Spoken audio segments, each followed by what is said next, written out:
마태복음 27장 61절입니다. 자, 거기 막달라 마리아와 다른 마리아가 무덤을 향하여 앉았더라. 그래요. 여러분, 이 모습이 무슨 모습 같아요? 앞에 보세요. 자, 55절과 56절 보세요. 예수 섬기며 갈릴리에서부터 딱 많은 여자. 그리고 갈릴리 그러면 우리가 기억해야 돼요. 예루살렘 입성 전까지는 어디 있었어요? 갈릴리죠. 그러니까 이 여자들이 증인이에요. 어떤 사역에? 갈릴리 사역의 증인이고 예루살렘 사역의 증인이고 십자가에 못 박혀 죽은 장면의 주인공이고 이제 무덤에 들어가는 주인공으로 등장하고 있다는 걸 기억해야 돼. 그러니까 막달라 마리아는요. 이 마리아들은 예수를 낳기도 했고 예수가 한 사역을 지켜보고 있어요. 왜? 왜 그럴까요? 이게 바로 독자의 모습이죠. 여러분 독자는 마리아로 시작을 합니다. 성경 읽기를 마태복음의 독자들은. 저와 여러분은 마리아의 시각으로 성경을 읽었어요. 근데 갈릴리를 지나고 유대로 오고 예루살렘에 들어오니까 바뀌어요. 뭐가? 시각이. 아, 그 이야기들이 스타로스네? 아, 그게 시체가 무덤에 들어가야 되네? 이런 시각의 변화가 뭔지 아시게 되면은 나도 성경 읽기가 바뀌었다는 걸 알게 되는 거예요. 그러면 이렇게 바뀌었다는 이야기는 증인이 되는 거죠. 그러면 증인이 됐다는 거는 사도죠, 여러분. 그렇잖아요. 증인은 사도예요. 이미 제자의 시간이 끝나고 사도가 됐다는 거를 이렇게 표현하는 거예요. 그러니까 시 없는 자가 시 있는 자가 됐다. 그렇게 이해를 하시면 되죠. 그래서 마리아는 우리가 처음서부터 뭐라고 했어요? 시가 없다 그랬죠. 마리아는 시가 없어요. 시가 없으니까 성령으로 잉태되는 걸 가리킨 거죠. 그러니까 진짜 성령으로 잉태되는 건 언제 시작이 됩니까? 사도행전. 그렇죠. 사도행전부터 시작이 되는 거죠. 그러니까 마리아라는 사람이 진짜 성령으로 잉태되는 거는요. 예수를 낳은 거 그것도 하나의 상징이에요. 진짜 시대를 여는. 무슨 얘기인지 알겠습니까? 그러나 그 상징은 어떤 상징을 가지고 있어요? 양성의 성질을 집어넣어주는 상징이죠. 그죠? 그리고 그 양성이 있어야만 속죄사역과 구속사역이 설명이 되는 거죠. 그래서 그런 신비로움이 바로 이 마리아에게 있다는 것도 재밌는 거죠. 그렇기 때문에. 그래서 우리는 이 마리아가 문자의 신비를 가지고 있고 그 문자의 신비를 또 자기가 아이를 낳는 걸 통해서 예수가 태어나는 과정을 겪고 그리고 그가 그 모든 과정을 지켜보고 그래서 항상 예수의 사역에 누가 등장했어요? 어머니가 등장했죠. 그죠? 항상 형제들이 등장하고 있었단 말이에요. 본문 속에서. 두 번인가 세 번 등장하거든요. 그런 장면들이. 그런 것들이 뭔지 아시게 되면은 아, 마리아가 형제가 되는 게 어떤 건지 알려주고 있고 그러면은 그런 이야기들이 하나의 상징이었는데 여기 오니까 이제 결론을 맺어지는 거예요. 아, 마리아가 이렇게 예수의 시체와 함께 증인이 돼서 끝나게 되면은 어떤 마리아가 되는 거예요? 부활한 마리아가 되고 복음을 전하는 마리아가 된다는 거죠. 시를 가지고 아들을 낳는 이야기가 시작이 되는 거죠. 그게 사도들의 이야기였잖아요. 그러니까 베드로와 바울의 이야기가 바로 이 마리아와 관계 있다는 것도 한 번은 우리가 생각해 봐야 된다는 거죠. 이런 관점들이 우리가 이제 더 많이 이제 여러분들이 더 많은 성경을 가지고 접근하게 되면은 얻을 수 있는 것들이 많아지는 거죠. 그래서 막달라 마리아와 동원됐다는 게 이제 어떤 건지 자세하게. 그래서 성경의 마리아들. 그러니까 마태복음 1장에 나오는 그 5명의 여자는 결국 마리아가 되는 거죠. 마리아.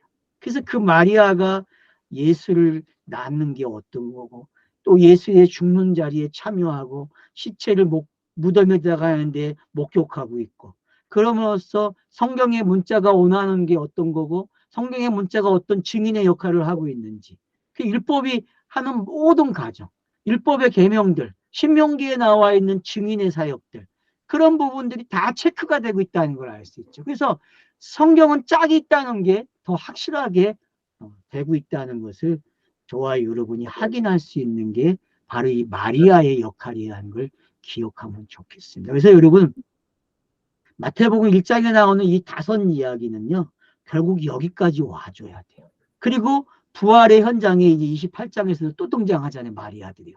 그러니까 그런 것들을 여러분들이 목격하게 되면은 결국은 시작도 마리아고 끝 이야기도 또 마리아가 되는 거예요. 그러면은 실가 없는 게 실을 갖게 하는 게 결국 하늘로부터 시작된다는 걸 알게 되는 거죠. 그래서 땅은 마리아밖에 없어요.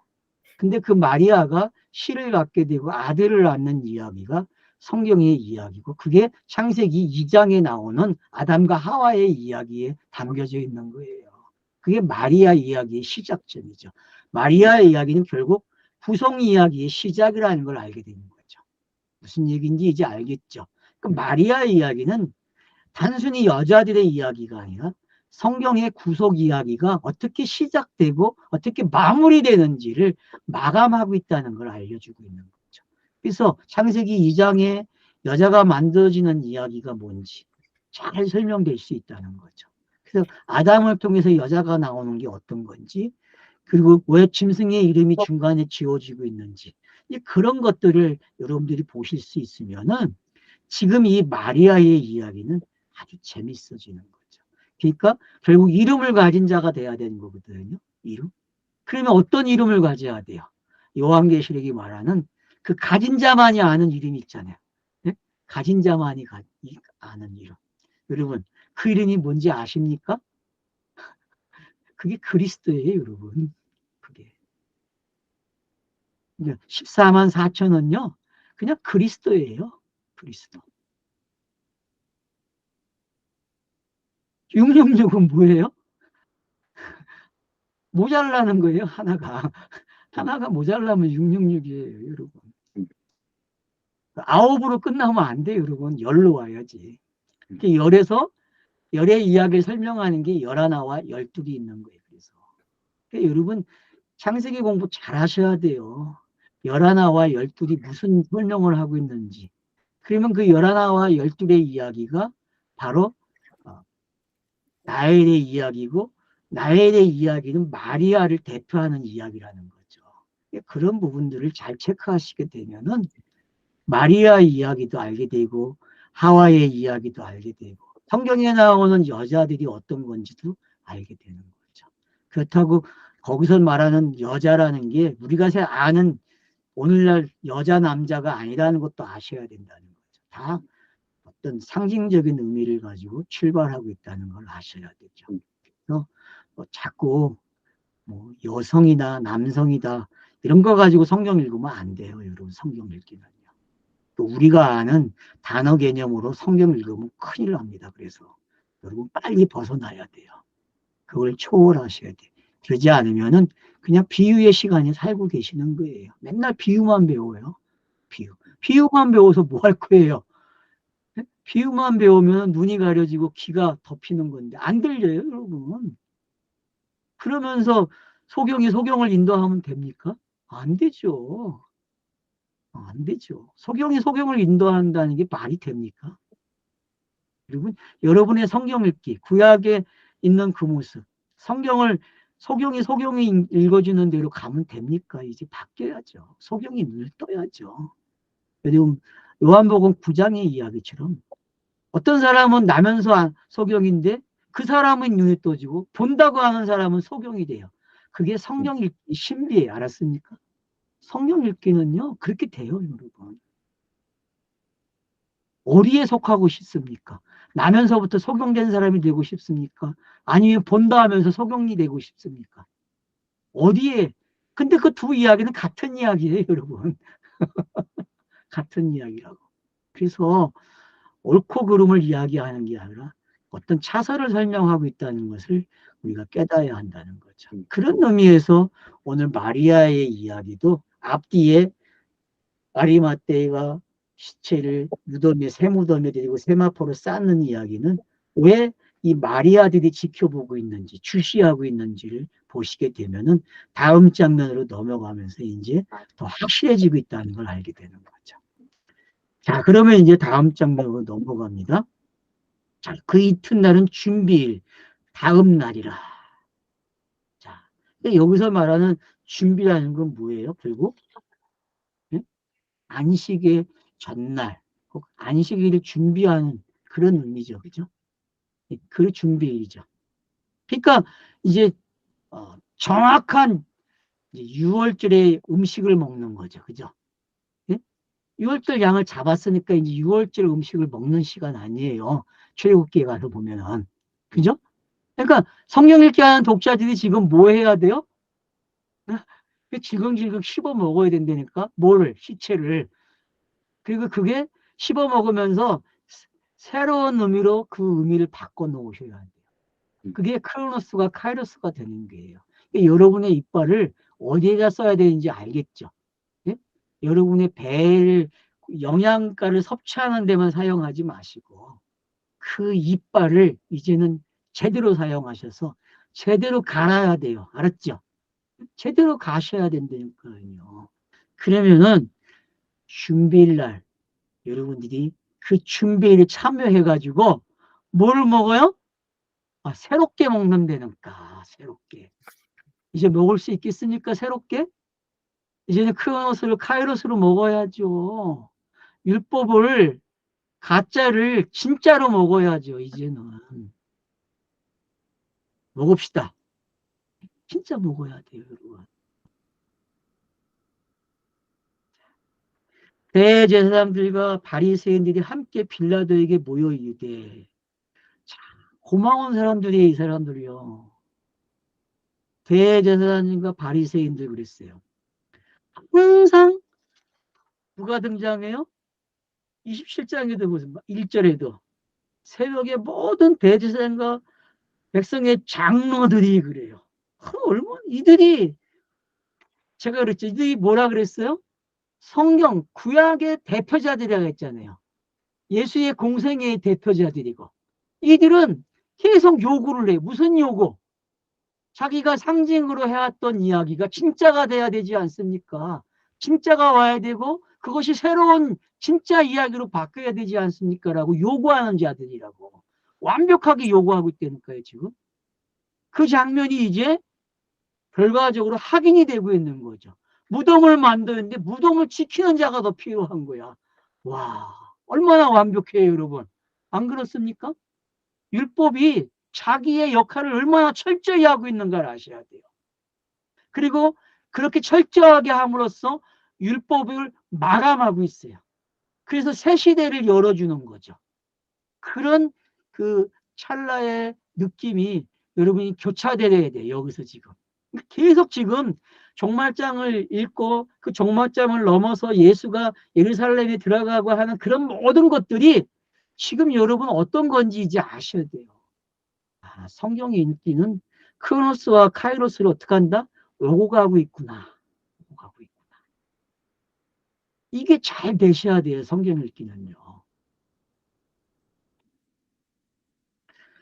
자, 그래서 이제 이야기를 하기 시작해 빌라도에게 뭐라고 합니까? 함께라고 그죠? 그러니까 여러분 이 함께라는 단어가 뭔지 알겠죠? 성경 66권 문자가 모였다니까? 여러분 그렇게 안 들립니까? 저는 그렇게 들리는데. 저는 그렇게 들려요. 이 함께라는 단어가.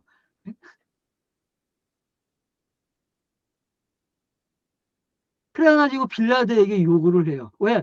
빌라도가 제가 뭐라 했어요? 엘로힘이라고 했잖아요. 땅에 표출되는 엘로힘. 응?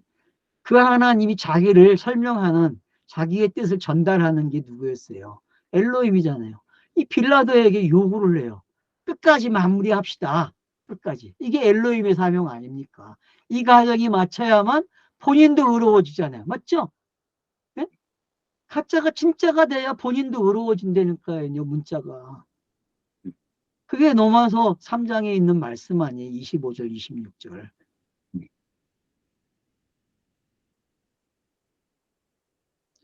살아있을 때 저가 주여 저 속이던 자라고 얘기하잖아요. 맞죠? 자기들이 고발해야 안 해요. 예? 율법의 대표자들 대제사장과 바리새인들이 지금 자기들을 가리켜서 뭐라 그래? 속이는 자들이라 그런다니까. 이해가 되십니까? 속이는 자들이잖아요. 그러니까 속이는 자의 대표가 누구였어요? 강도. 예수잖아요, 여러분. 아니에요? 있을 때 말하되 내가 사흘 후에 다시 살아나니라. 이거 미치는. 속이는 자가 살아났는데 이게 가짜가 진짜가 되는 이야기 아닙니까? 지금 자기들이 고백하고 있죠. 그죠? 자기들이 진짜가 되는 방법으로 안 되니까요. 진짜가 되는 방법. 이게 독자가 가지고 있는 신비예요. 독자는 이 신비를 알고 읽어야 돼, 성경을. 이렇게 이 신비를 아시게 되면은 성경 읽기에 여러분은 성공하는 거예요. 지금 이들이 말하고 있는 이 신비가 자기들은 못 깨달아 나레이터는 우리에게 좀 가르쳐 준다니까요. 이제 알겠니? 네가 무슨 역할을 했고 어떻게 성경을 읽었는지. 여러분 이 신비를 빨리 체크하세요.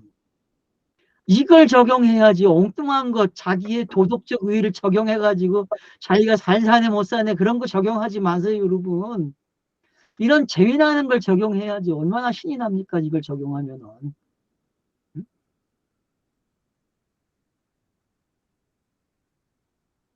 응? 3개월 후에 다시 살아나리라 한 것을 우리가 기억한다 그래요. 맞죠? 가짜들이 기억을 한다니까.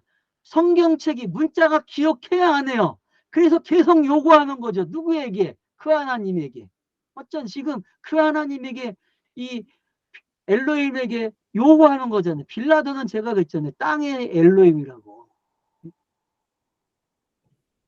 요구하는 거예요.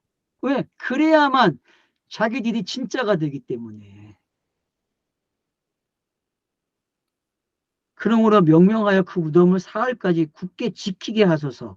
여기 날짜를 못 바꿨죠. 사흘까지예요, 여러분. 그 시간이 지나면 뭐가 되는 거예요? 뭐가? 자기들이 기억하고 있는 거. 그럼 기억이라는 단어는 언약으로 바꾸면 되죠. 그죠? 약속. 그죠? 선지자들의 말.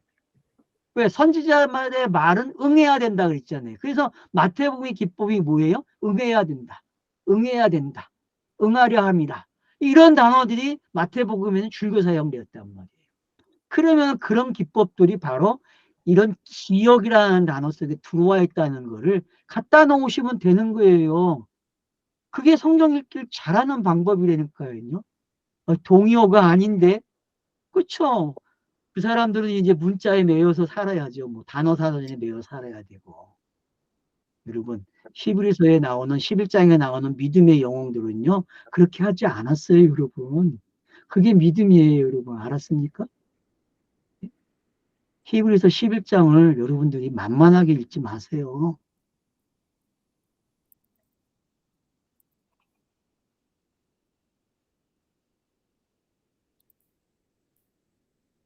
그래서 시체를 도둑질하는데요.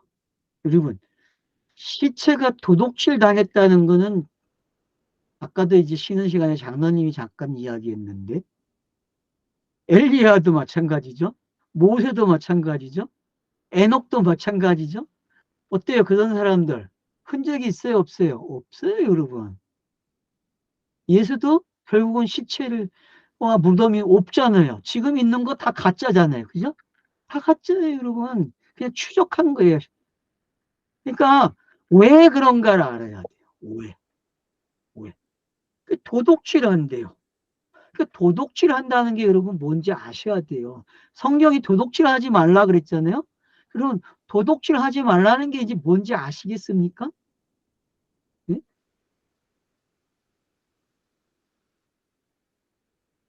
성경이 말하는 도둑질 하지 말라가 여러분 이제 뭔지 아셔야 돼요. 그게 뭔지. 그건 거짓 증거하는 거하고 똑같은 거예요. 도둑질은 살인과 같은 거고 간음과도 같은 거고. 그럼 그게 뭐예요, 여러분? 시체를 도둑질했다 그러는데 그걸 막아야 한다고 이야기해요. 근데 그게 막아질 일입니까? 그러니까 이거는 지금 새로운 시대가 어떻게 오는지 설명하고 있는 거죠. 그죠? 새로운 시대가 카이로스의 시대가 어떻게 오는지 설명하고 있는 거예요. 왜? 이게 구속량이라는 게 확실해지고 있다는 거죠. 어린 양이라는 게 확실한 거잖아요.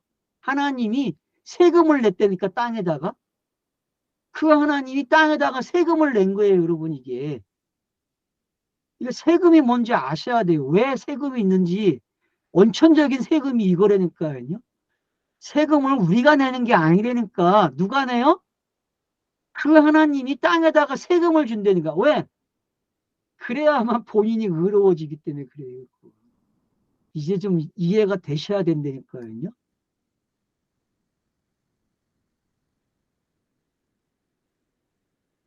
백성들에게 그가 죽은 자 가운데 살아났다 하면 후의 소금이 전보다 더 클까 하나이다 하니. 자, 더 클까? 그러니까 요구를 해요, 경비병을. 그러니까 빌라도가 뭐라 그래? 야, 너희에게 경비병이 있는데 그거 가지고 하면 되잖아 라고 이야기한다니까요. 그 얘기가 여러분 뭔지 이제 알겠죠? 이미 너네가 있어, 경비병이. 그거 가지고 하라는 얘기예요. 율법 가지고 해보라는 거예요. 그 율법이 진짜가 되려면 어떤 일이 일어나야 돼요? 시체를 바뀌어야죠, 이야기가. 안 그래요? 시체가 사라지고 새로운 이야기로 바뀌어야죠. 그래야 십계명의 이야기가 진짜 이야기가 되죠. 안 그렇습니까? 그래서 제가 했잖아요. 신명기 강의하면서 모세는 시체는 사라지지만 가나안 땅에 누구의 이름으로 들어간다? 누구의 모습으로? 여호수아의 모습으로 들어간다 했잖아요. 여호수아의 모습. 그걸 여러분들이 생각하셔야 된다니까요. 그 이야기를 아시게 되면은 지금 그 이야기를 이런 식으로 표현해 놨다고 보시면 돼요. 신명기에 나와 있는 그런 내용들이 어떤 건지. 그래서 모세의 시체가 사라져요. 암만 찾아도 없는 거예요. 엘리야의 시체를 찾는데 찾아집니까? 왜요? 그것들은 사라져야 할 내용이란 말이에요. 그게 구약의 가짜의 모습이란 말이에요. 근데 그 가짜에는 뭐가 담겨져 있어요? 진짜가 있잖아요. 그 진짜가 나와야 하는 거를 이렇게 표현하고 있다라고. 빌라도의 역할과 대제사장들과 사독이 바리새인들이 하는 역할이 결국 성경이 모여서 지금 뭘 요구하는지 알게 되는 거죠. 이래서 이제 종말의 클라이막스, 완벽한 종말을 확정 짓고 있는 거죠. 증인들이 동원된 거잖아요, 지금. 이들은 예수의 죽음에 증인이 역할되는 거고, 그 죽음으로 끝나지 않는다는 것까지 가르쳐주고 있죠. 다음 이야기가 있다. 맞잖아요, 여러분. 영화를 찍으려면은 항상 끝에 가면 여운을 남겨야 안 남겨요. 다음 영화 찍을 거 여운을 남겨놓잖아요. 다음 호가 속편이 있잖아요. 지금 이게 속편 이야기잖아요. 안 그래, 이들의 이야기는. 무슨 속편이 있는 거예요? 사도행전의 속편과 연결해 보게끔 넌저시 던져주는 이야기죠. 이런 이야기들은.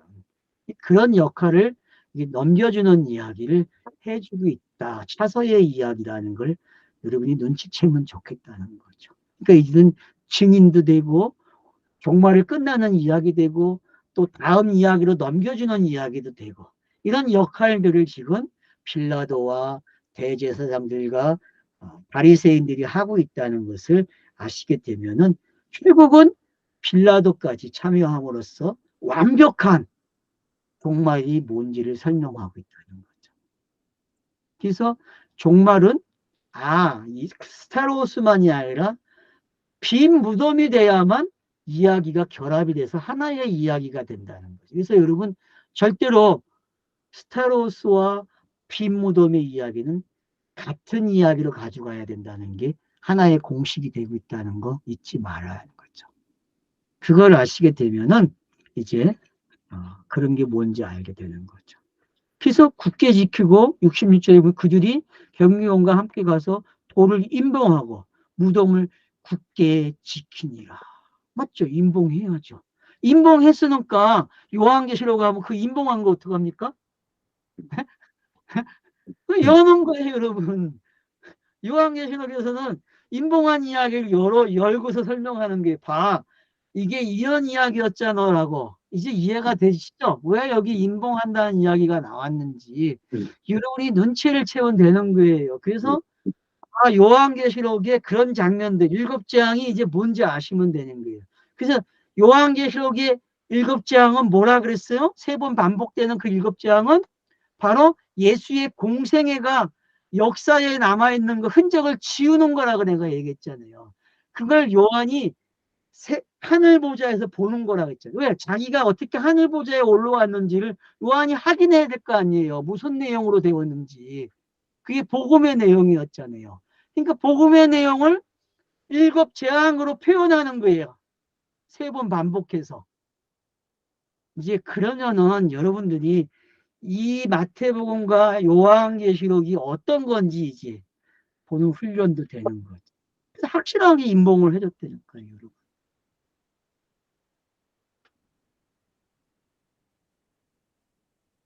그래서 크로노스가 어떻게 인봉되는지 확실하게 마감을 져주고 있다는 거죠. 군인들이 와가지고 그것도 완벽한 이 시대의 증인들이 생긴 거죠. 그죠?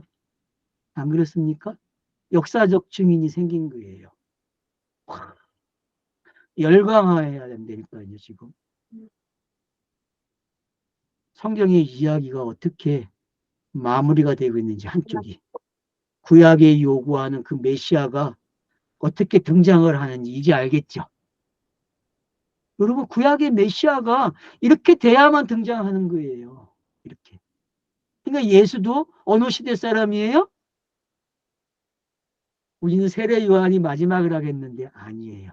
누가 마지막이에요? 구약의 예수가 마지막이라는 걸 아셔야 된다. 구약이. 그리고 그 마지막이 구약의 첫 페이지서부터 시작해서 다 자기에게 적용시켜서 자기가 아웃시킨다니까요. 그걸 우리는 수고하고 무거운 짐 졌다. 그렇게 마태복음이 표현했다는 걸 확인한 거죠. 그렇게 여러분들이 이해를 하시게 되면은 마태복음 27장이 얼마나 웅장한 이야기인지 알겠죠. 그러니까 시간이 오래 걸릴 수밖에 없어요. 제가 말을 많이 할 수밖에 없는 거고 한 절 한 절을 다 씹어봐야 돼요. 그리고 한 절 한 절 한 단어를 다 구약의 전체 내용과 따져봐야 된다니까요. 10분의 1, 100분의 1도 못했는데, 만분의 1도 못했는데, 안 그래요? 근데 왜 이렇게 시간이 많이 갔어요? 어떤 분은 투덜투덜 거릴 거예요. 왜 이렇게 똑같은 이야기를 이렇게 길게 하냐고. 아니죠. 길게 한 게 아니에요. 저는 되게 짧게 한 거죠. 구약의 한 구절 한 구절을 여기다 갖다 놓고 다 봐야 되는데, 확인을 해야 되는데. 지금 그렇게 하고 있는데, 마태가. 여러분, 빌라도가 등장하고, 대제사장이 등장하고, 바리새인이 등장한 게 뭔지 아셔야죠, 이제는. 구약의 3대 직분이 등장하고 증인들이 등장한 건데 그게 뭔지 아셔야죠. 왜 증인이 두세 사람인지 왜 그게 신명기에 못을 박아놨는지 이제는 이해하셔야죠. 그런 것들이. 왜 마리아들이 등장했는지 이런 모든 것들을 모아보니까 구약이 어떻게 끝나는지 크로노스의 시간이 어떻게 끝나는지 나의 성경 읽기가 이제 개안이 되기 시작하면서 조금씩 열려지는 게 어떤 거였는지 그리고 이제 완벽하게 눈이 떠지는 게 어떤 건지 그래서 여러분 이제 28장에서 눈이 떠져야 된다니까요. 아니 이미 눈을 뜨셨잖아요. 이미 뜬 눈으로 읽으신 분도 있다니까. 그게 마태가 원하는 성경 읽기라는 거죠. 제가 본 마태는 그래요, 여러분. 여러분이 본 마태는 어떤지 모르지만 제가 읽은 마태는 그렇단 말이에요. 마태는 지금 우리들에게 굳게 지키고 있는 그 무덤의 모습이 어떤 건지. 어떤 사람은 계속 지켜지는 무덤을 보고 슬퍼하고 계실 거예요. 어떤 사람들은 뒤에 나오는 마리아처럼. 근데 어떤 사람들은 이게 구약이 말하는 그 메시아가 오려면은 이렇게 돼야 되지. 문자가 갇혀야지 이제. 그리고 새로운 시대가 열리는 모습이네. 이렇게 보는 사람도 있다는 거예요. 어떻게 보실 겁니까? 여러분은 어떻게 보실 거예요? 그건 여러분이 하셔야 될 숙제예요. 여러분이 푸십시오. 28장을 기대하세요.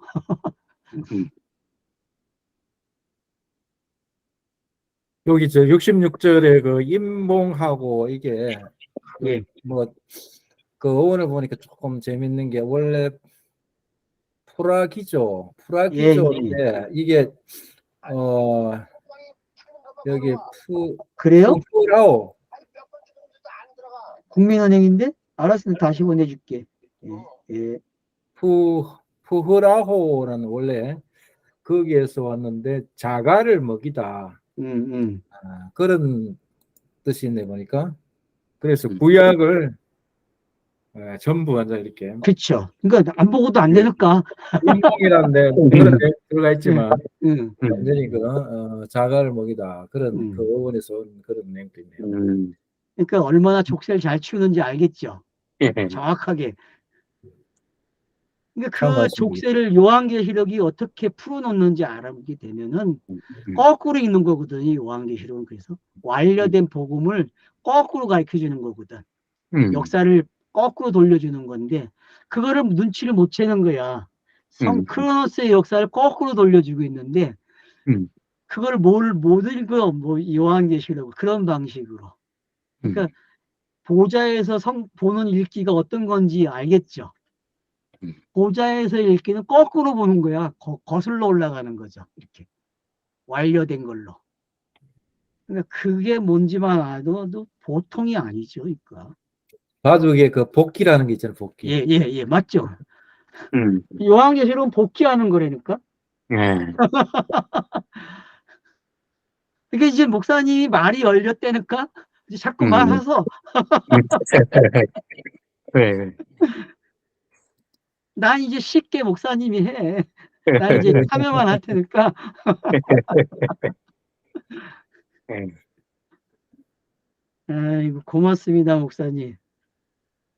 고맙습니다. 예. 수고하셨습니다. 그래요, 아이고.